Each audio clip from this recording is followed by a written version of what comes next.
Today's teaching is the result of a special request, actually. And it's a very appropriate teaching for this time, as my guru is here, my root teacher is here, Gyaltsen Rinpoche. And to borrow a phrase from a friend of mine, when Rinpoche is here, I tend to wax eloquent. And so the teaching that I would like to give today is on Guru Yoga.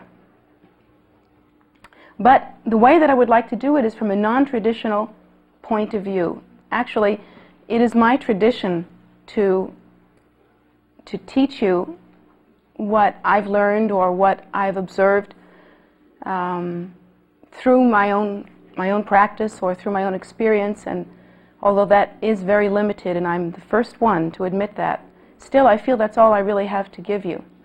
So I would like to continue with that and try to give you my digested experience about Guru Yoga. So it's already digested, pre-chewed, ready to use.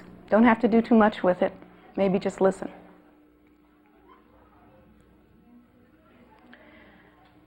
The most extraordinary thing about meeting one's teacher is that it produces result that no other experience in one's life could possibly produce. During the course of our lives, we have many different kinds of experience. These experiences seem to happen in a very natural and matter-of-fact way. These experiences seem to happen almost in a chaotic way, and it seems to be that we don't understand exactly what the root of our experience is. Yet, according to the Buddha's teachings, these experiences arise in a very exacting way, and they arise through cause and effect relationships that continue and build on one another. Some cause, and it may be something as subtle as one's own perception, will bring about some effect. That effect will act as a future cause and will bring about more effect. And that effect will again act as a cause. And it's almost like the effect that one has when one throws a pebble into a pond. It isn't even a linear progression. It's a continual explosion of cause and effect relationships. And although because of that explosive quality, they seem to be chaotic, in fact, they are very exacting. We, however, have no capacity to understand cause and effect relationship, and so we must rely on the perception of the Buddha to teach us this fact. We have a very limited perception. Our perception is very limited by our location and our inability to perceive anything beyond that which the five senses can display to us. Furthermore, even if our perception began at the time of birth, which is not the case for most of us, that perception did begin at the time of birth and really only extends as long as one's natural lifetime extends. Yet the Buddha's perception extends much further than that. In fact, the Buddha's perception extends throughout the three times, all past, present, and all future. Due to the Buddha's omniscience, he is able to see much further than we are. The Buddha's omniscience is due to his enlightenment. He is fully awakened and fully able to be aware and awake in a very natural and uncontrived way, unlimited by circumstance, unlimited by egocentric perception, unlimited by any kind of contrivance of the senses. He is able to be simply and naturally aware, awake. We are not able to do that. We rely on the five senses and we rely on perception that is relative to self. That process of perception which is relative to self, that's all we get to see. So we really have very little understanding of what our experience actually consists of.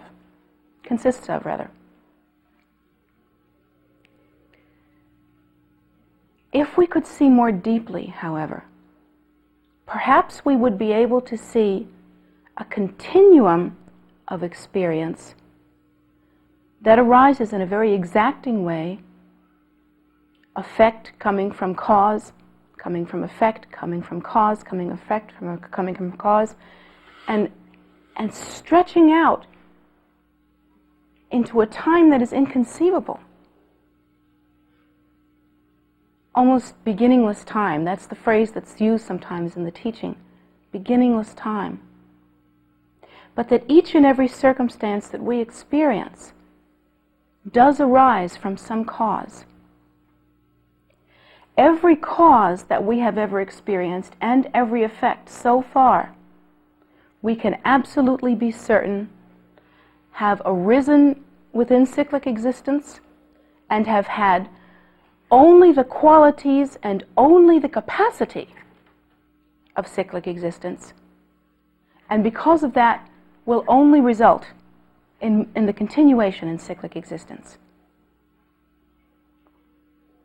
Every experience that we have arises out of the soup of experience that we have had before.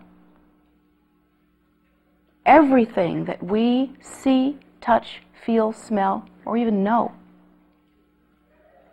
arises from thoughts, perceptions, and activities that we have experienced within the continuum that stretches out in back of us. So that you could say that every single piece of experience that we're having now arises from within this continuum. This being the case, it can only have the qualities of what it has arisen from. In the same way that you can't get a banana from an apple tree, in the same way that you can't get chicken from a cow or pork from a chicken, in that same way, we can only expect the result that directly relates to the effect and the cause that have preceded it. If that's the case, then everything we have experienced so far has been an extension of our own ego. How do we know that that's true? Because we still experience the ego. And because we are still experiencing death and rebirth, the cycle of death and rebirth, cyclic existence. Because we still experience a mixture of happiness and sadness, because we still experience old age, sickness, and death, because we still experience the temporary joys and ultimately the disappointments and sufferings that have to do with the cycle of death and rebirth. And because this is so, we can tell just from that what the cause and effect relationships are that have brought us to this place. As the children have taught us, it is not appropriate, it is not natural, it is not intelligent to assume that somehow miraculously the ordinary things that we have engaged in, the ordinary perceptions that we have engaged in, the ordinary cycle of death and rebirth, that continuum of experience, the ordinary perception of ego as being real and solid, and the ordinary reaction to one's environment, it is not natural to think that these things will somehow produce ultimate happiness. It is not natural to think that somehow these will produce the end of suffering. And it certainly is not natural to think that these things will produce enlightenment.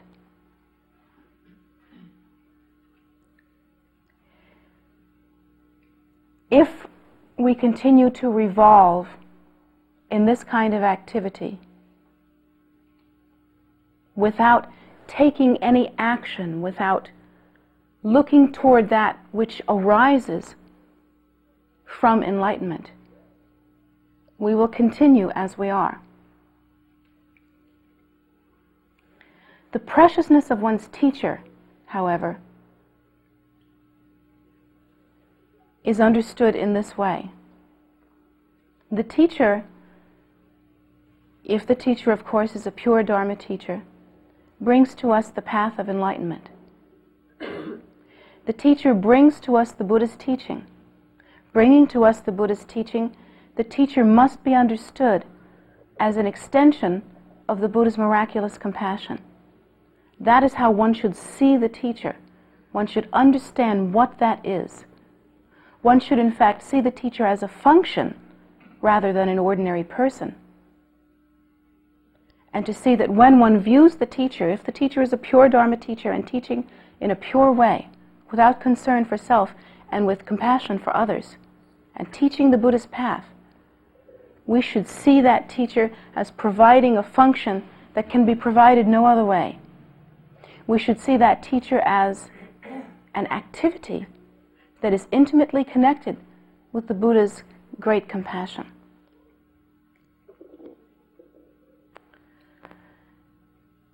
In understanding the value of the Buddha's teaching, we must understand where the Buddha's teaching has come from. Naturally, the Buddha's teaching has come from the Buddha. What makes that precious to us is that the Buddha has achieved enlightenment. The Buddha is not revolving endlessly within the cycle of death and rebirth. The Buddha is not simply a man who considers himself from an egocentric point of view and is a teacher for some reason. The Buddha has attained the state beyond suffering and is completely liberated from all cause and effect relationships that bring about the causes of suffering, or that are the causes of suffering. When describing himself, the Buddha said simply, "I am awake." Awake to the innate nature that is our nature. Fully awake to that uncontrived view. That view which is free of limitation, free of conceptualization, free of fixation on the ego. The Buddha is awake. The Buddha has crossed the ocean of suffering, that is to say, he has finished with all of the cause and effect relationships that continue within the experience of ordinary sentient beings. He has purified all of that. And his mind is stable and remains in a stable way naturally, in a very spacious and stable way, awake and free of limitation. Able to taste that pristine nature, able to experience that kind of spaciousness. The Buddha no longer gives birth to the cause and effect relationships that bring about the continuation of ordinary experience.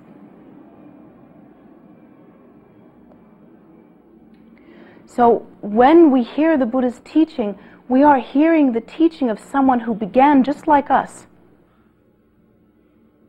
who began as an ordinary sentient being and completed through purification, through practice, through generosity, through meritorious activity, through meditation, through correct action, through all of the things that we employ on the path,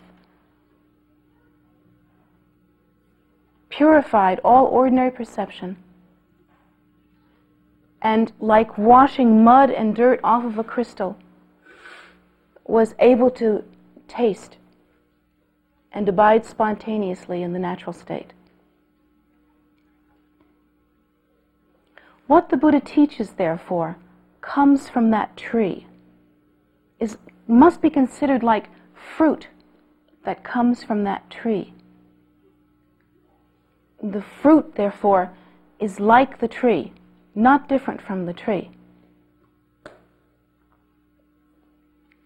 If the tree arises from the seed of enlightenment, then it will most certainly produce enlightenment. On the other hand, if we were to listen to the teachings of an ordinary teacher who simply had a bunch of grand ideas, or who simply felt that they had had an experience and had not themselves attained enlightenment, then we would find ourselves eating that fruit. Are we certain that's what we wish to do? Do we wish to simply have a theory? Do we wish to simply have an idea? Do we wish to simply have an experience? I think if we carefully consider, we will understand that what we really want is to achieve the ultimate goal, the goal of enlightenment, that which is unsurpassed by anything else. And so for that reason, we must go to the source of enlightenment, to those that have achieved supreme realization, proven through seeing the extent of their miraculous activity, and their miraculous ability to produce again and again and again enlightenment in others. The activity of the Buddha is proven in that way. Many who have followed the Buddhist path have achieved enlightenment with miraculous signs to prove that they have done so, signs that cannot be produced through any ordinary means.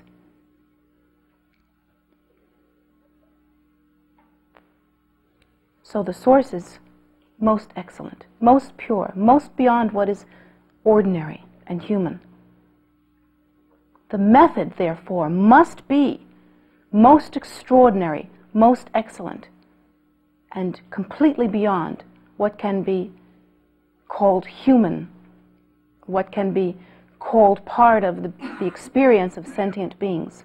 And the result, therefore, will also be extraordinary and beyond the ken of ordinary sentient beings. It will be the supreme result, that of enlightenment. But the Buddha, the historical Buddha that is, Shakyamuni Buddha, doesn't seem to be here. I mean, I see those that wear his garments. I see those that teach his teachings. How am I to understand what to do if the Buddha is not here? First of all, the Buddha has left the path. The path is pure. It is unchanged. No one has compromised the path. It has been kept very purely.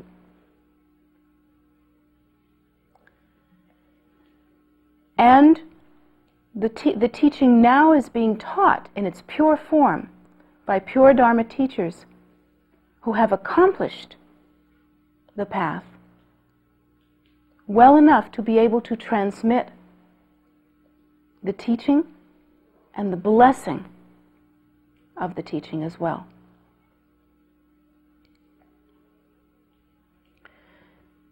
In that regard, when we've come to a point in our lives when we have met a pure Dharma teacher who can transmit to us the path, who can give us appropriate empowerment, commentary, and transmission, who can communicate with us in such a way that it is understandable and that it touches our hearts, who somehow fits into our particular modality, who somehow is able to effectively touch us in some miraculous way, and yet still give us the teaching, still secure for us the opportunity to practice, so that we too can practice this pure path which has arisen from the Buddha's teaching.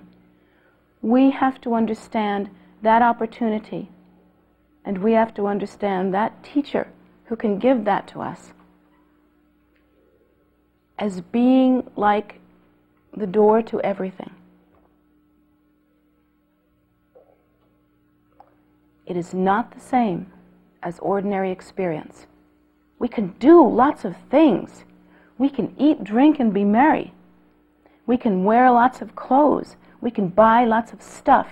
We can climb mountains. We can conquer things. We can do all kinds of things. In our way, we can even make an impact on the world. We can change the world. We're in America. We can do anything. That's what we've been told. but the one thing that we cannot do on our own. Because the cause and effect relationships that we are revolving in do not arise from enlightenment, we cannot produce enlightenment on our own. It is not to say that we do not have that innate nature within us. It is not to say that we do not have within us the Buddha seed, that seed of enlightenment. According to the Buddha's teaching, each and one of us has that potential. But to ripen that potential, to bring forth the essential awakening, to produce the ultimate result, we must have the teaching. Observe for yourself. Left alone, although we have this potential, our habitual tendency has become too strong.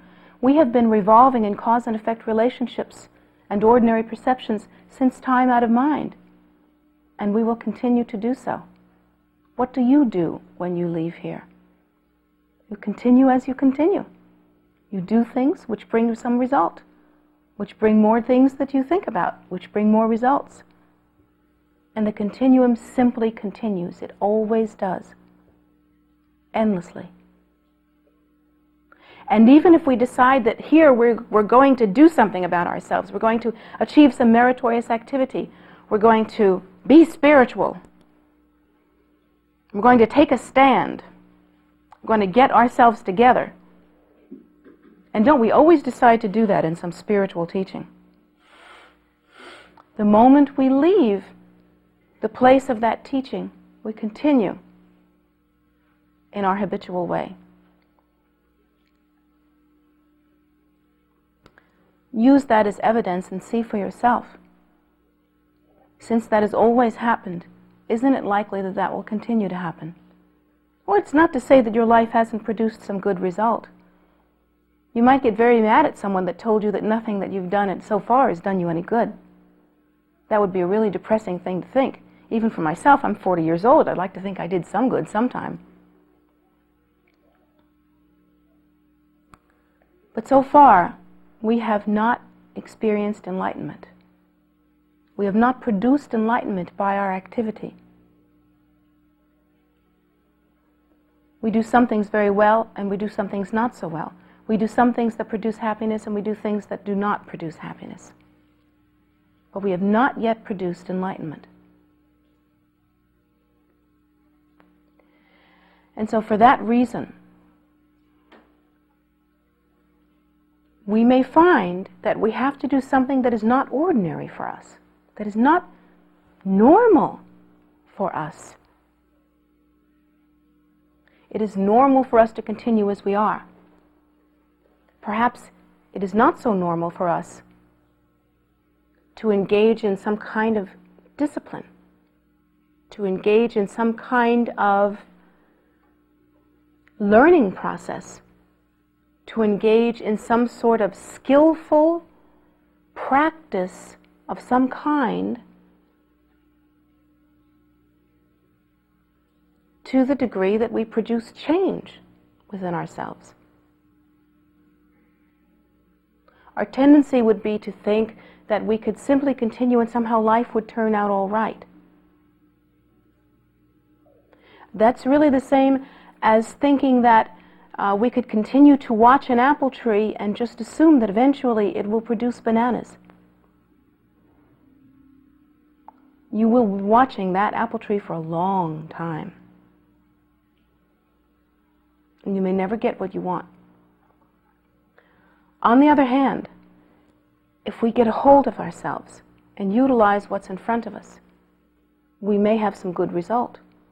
If we engage in those activities that arise from the mind of the Buddha and are given to us by our teachers in a pure way and in a determined way, it is 100% certain that we will have the result that the Buddha had.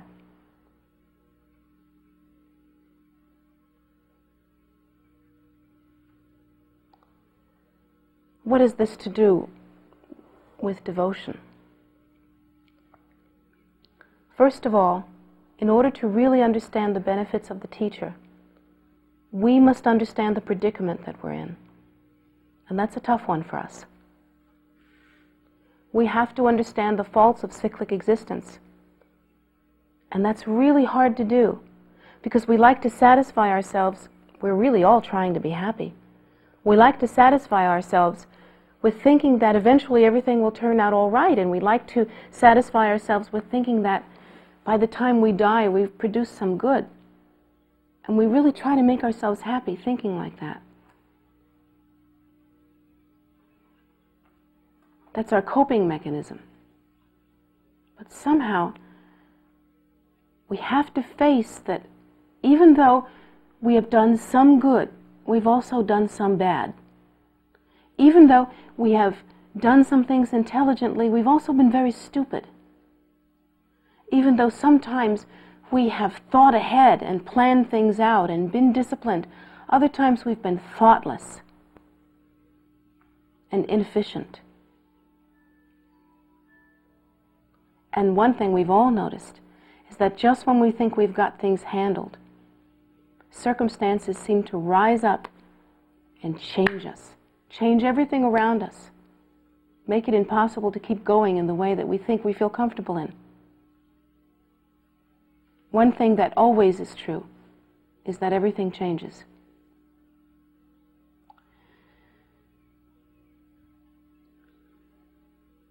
In understanding that that is the quality of cyclic existence, that it will always be so, that you can't predict when loved ones will die or when we ourselves will die, that you can't predict when sickness will make us incapable of doing the things that we like to do, that you can't predict when old age will really take a hold of us, that you can't predict when there will be some unfortunate circumstance.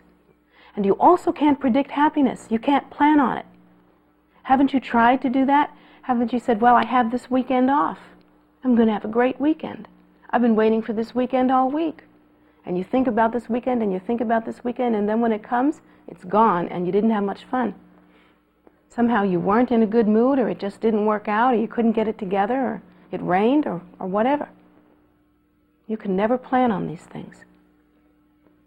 Realizing that this is the situation of cyclic existence, we should be motivated then to try to seek out those causes which will produce consistent effect, which will produce ultimate effect. And we should use them. And we should think of the ultimate effect as being the effect which finally is predictable in its stability, in its sameness, in its complete absence of suffering, its complete lack of suffering. That result, which as a result of its lack of suffering, is blissful, stable, pure, and free.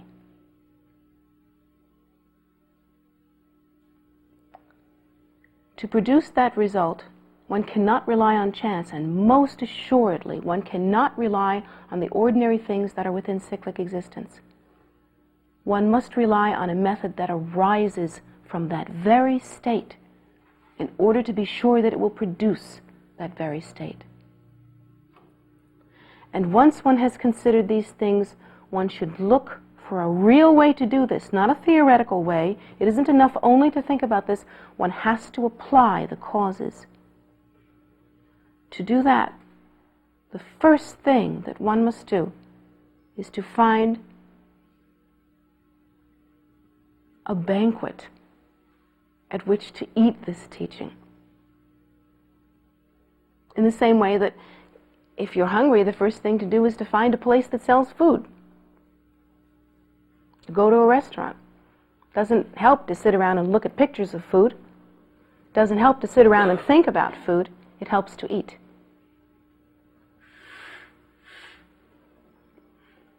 So we must find a pure Dharma teacher. And when we find that perfect experience where it's a pure teacher, and the teacher is capable of giving all of the required kinds of teaching, and has themselves accomplished the teaching, and has themselves enacted that capacity, or has developed that capacity to offer the teaching in a totally skillful way, and with whom we feel comfortable and connected and natural with, whose teaching we can really hear and that touches our hearts. When we find that ultimate benefit, we should hold on to that as though we were gasping for our own breath. How precious is your breath? You want to know? Let all your breath out and don't breathe for a while. Find out what precious means. You've got to have it. You can't think of anything else. You're burning for it. Or starve yourself and see how necessary food becomes. Like that. In the same regard, you should make yourself understand how absolutely precious this opportunity is. And you should hold your teacher as your very breath, more important than your breath. Because having no more breath would do one thing. It would end this life, one life. But having no ability to practice Dharma, having no ability to produce the causes that produce the ultimate effect of enlightenment, absolutely ensures that not only in this lifetime, but in every lifetime in the future yet to come, we will revolve in this unpredictable state. So more than your breath, more than food, more than sleep, more than comfort, more than anything that you have ever experienced up until this time, the experience with one's teacher, the precious opportunity with one's teacher, should be held in a higher place.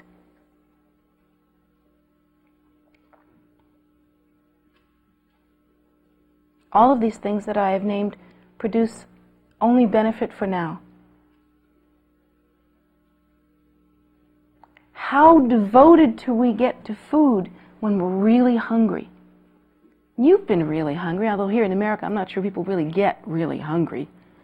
But you've had times when you've really been very busy and haven't had time to eat, and suddenly you're so hungry you could just eat anything. Anything looks good, that kind of hunger. Even things you don't like look delicious. People next to you, their arms look great. That kind of thing. You've been that hungry. If not, you should try it. Yet that kind of satisfaction that you have at that time, when you do get a meal, what does it produce? Produces relief until what time? Till the food is gone through you. And what does that food become that was so precious to you? You know what it's become. Do I have to say what? More of the same. It's not so with one's teacher. The practice that one does to purify the mind is a practice that reaps benefit from now until the ultimate goal is reached, pure enlightenment. The purification that one experiences when one practices and one engages in compassion is a continually building activity. It continues until the ultimate result is experienced.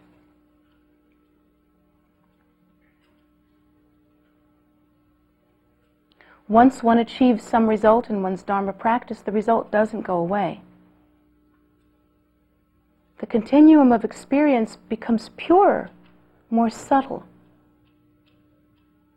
The heavy grossness of compulsion and strong habitual tendency is lightened and becomes increasingly more so until enlightenment is reached, until one is able then to do something besides fixate on the ego. One is able then to experience the nature that is there, that is true, that is ever present.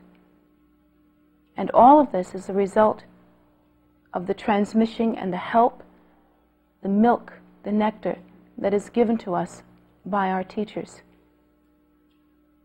Those of us that have practiced Dharma for some time, what did we do before we met with this opportunity? This shouldn't be hard for us to understand. What did we do? What result did we create? What were we revolving in? Going from one thing to another, trying to consume, trying to have, trying to be, producing only confusion. And then upon meeting with the path, finally began to have some real result.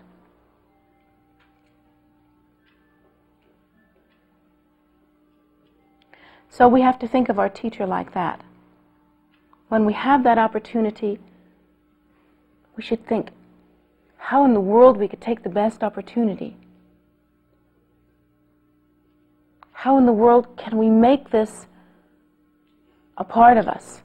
How in the world can we manage to really open our hearts? That's our job. How in the world can we think, can we listen so carefully? How can we practice so diligently? How can we do these things? How can we make the best use of it?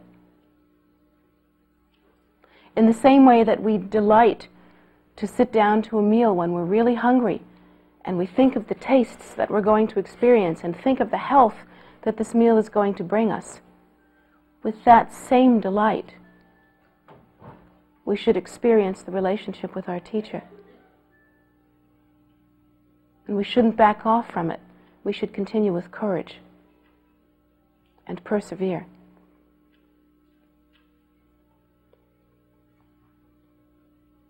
Very hard to understand how precious is this opportunity.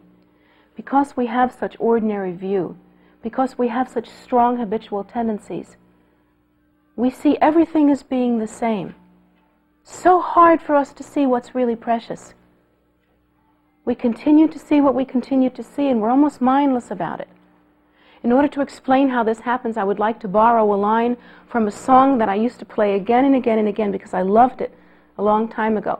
It's a song that was on an album by Art Garfunkel. Do you remember Simon and Garfunkel? Art Garfunkel made this album, and it was a song called Mary Was an Only Child. And there's one line that even now as I say it, it brings tears to my eyes because it reminds me of how we should think of our teachers. In this song it says, "And if you watch the stars at night and find them shining equally bright, you might have seen Jesus and not have known what you saw. Who would notice a gem in a 5 and dime store?" Our minds are like a 5 and dime store. And it's possible that we have looked upon the face of our own teachers and seen that experience as ordinary. Likely we have not understood. When our minds are like that, when they're occluded, when they're thick, when they're heavy with self-concern, we cannot see the diamond. We cannot recognize it as being essentially different from the rhinestone. So we have to practice in order to be able to do that. And be certain that we can purify our minds to take full opportunity. Why do we see our teacher as ordinary? Why do we not understand this great blessing? Why do we have the opportunity to eat at the banquet and then not practice? Why do we miss the point? Why do we have the Buddhist teachings in front of us and still continue trying to make our lives happy in ordinary ways, producing more confusion?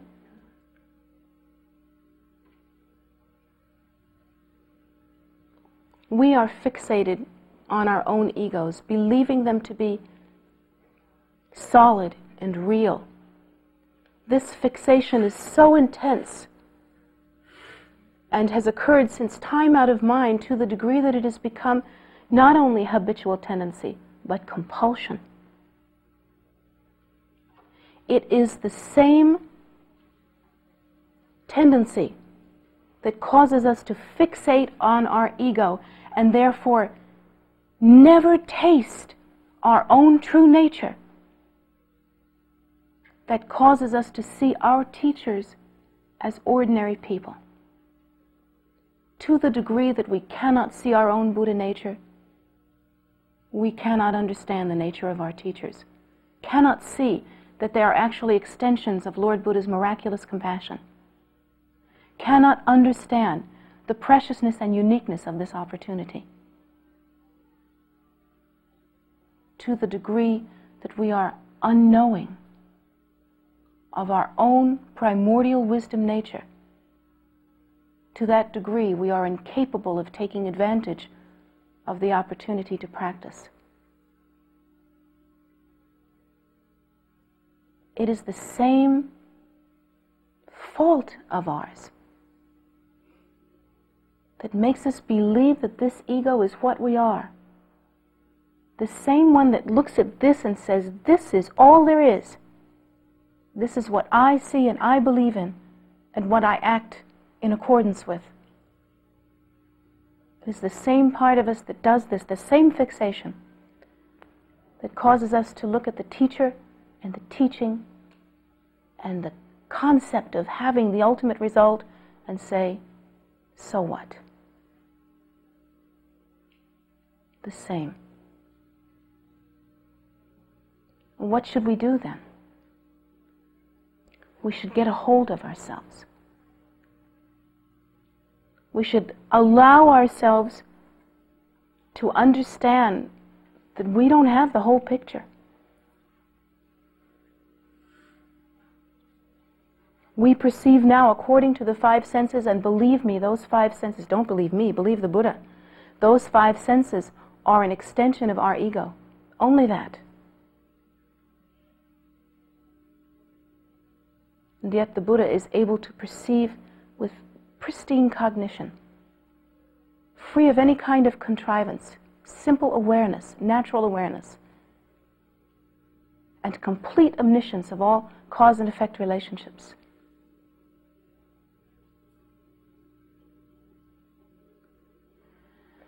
Perhaps then we should get a hold of ourselves. And instead of thinking that our own confused perceptions are intelligent and allowing them to continue without any argument and simply relying on them to help us continue an ordinary experience, apply ourselves diligently to the first, then the second, then the third, then the fourth, then the fifth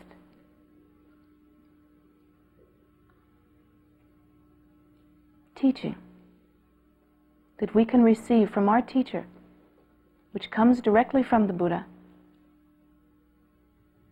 until we are able to perceive more clearly, and then ultimately until we produce the ultimate result. The point I'm trying to make is that we must take the first step.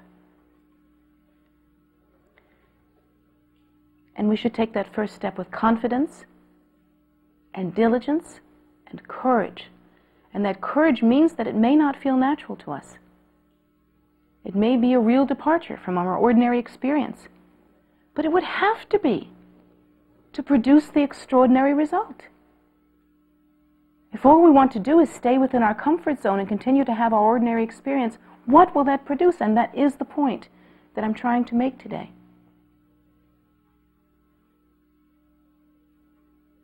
Courage. Courage to change. Courage to be different from what we were before. Courage to rely on something other than our own confusion.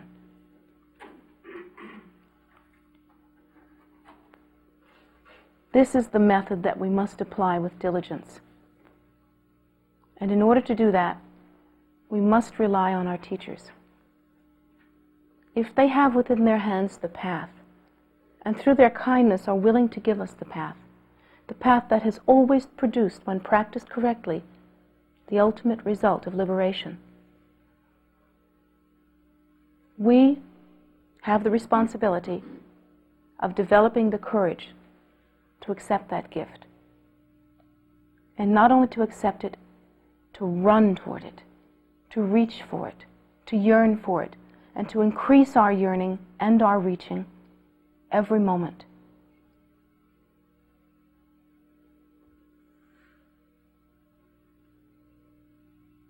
So I hope that this will somehow be helpful to you, certainly in encouraging you, if you are already a Dharma practitioner, in encouraging you not to be complacent about your level of practice. And I don't mean that if you're practicing 2 hours a day, you should now increase to 3 hours a day, although that would be great. I think you should do that if you can. I don't mean it necessarily that much, but sometimes we have to understand that there are ways in which we practice. We can practice many hours a day and yet not be practicing in our hearts, not be practicing deeply. We have to require more of ourselves.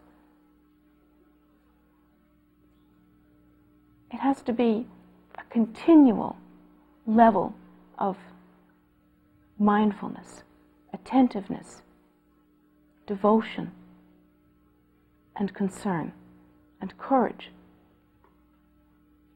Even within our 3 hours practice, we're likely to let our minds wander and forget why we're practicing in the first place. It's that kind of inner stability that we must require of ourselves, and I hope that this encourages you to do so, and especially within the practice of Guru Yoga.